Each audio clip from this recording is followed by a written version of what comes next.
Hey guys, I'm sure many of you dreaded the thought of the SAT. Those long hours dragging by as you sit in your room studying for it, hoping to get the score of your dreams, which rarely happened for most of us.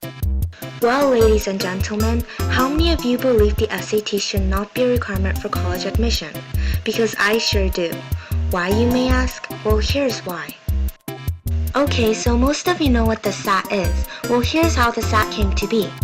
So some years ago in the 1900s, College Board was found, and they noticed that college applicants were having a hard time because they were trying to take the different exams every college they applied to had.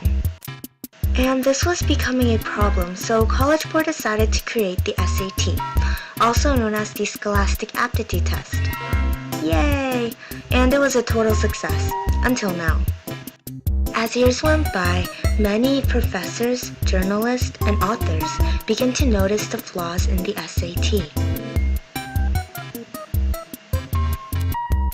William Hiss, a former dean at Bates College in Maine, found that there was little difference in grades and graduation rates between test submitters and non-submitters. He found that just 0.05% of a GPA percentage separated the students who submitted their scores to admission offices and those who did not, and college graduation rates for non-submitters were just 0.01% lower than those students who submitted their test scores. Eric Westervelt, an education correspondent, noticed that many students with high GPAs had only an average score on their SAT, so their hard years of work in high school just goes down the drain because of the SAT, and they can't even get into the college they want. It's unfair to the applicants if colleges only look at their SAT scores and judge them, because the SAT doesn't allow applicants to display their talents. So, how would colleges know if the applicant is qualified or not for their university? I mean, people with low GPAs could get high scores on their SATs, and there's a reason why their GPAs are so low.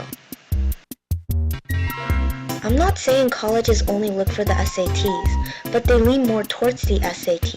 So, if an applicant with a low GPA gets a perfect score on the SAT, college will actually consider accepting them, and won't consider accepting those who have high GPAs and low SATs. GPAs are what determines the applicant's study habits, because GPAs are the applicant's sweat and tears of high school. The SAT is only just a 4-hour test. How can that be compared to the GPA?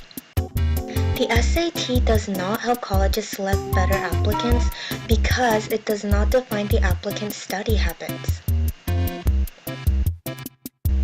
Higher SAT score doesn't guarantee that the applicant will graduate from college because the SAT adds little prediction of college success over the high school record alone. James Kruse, an American author, did some research and even wrote a book called SAT Wars.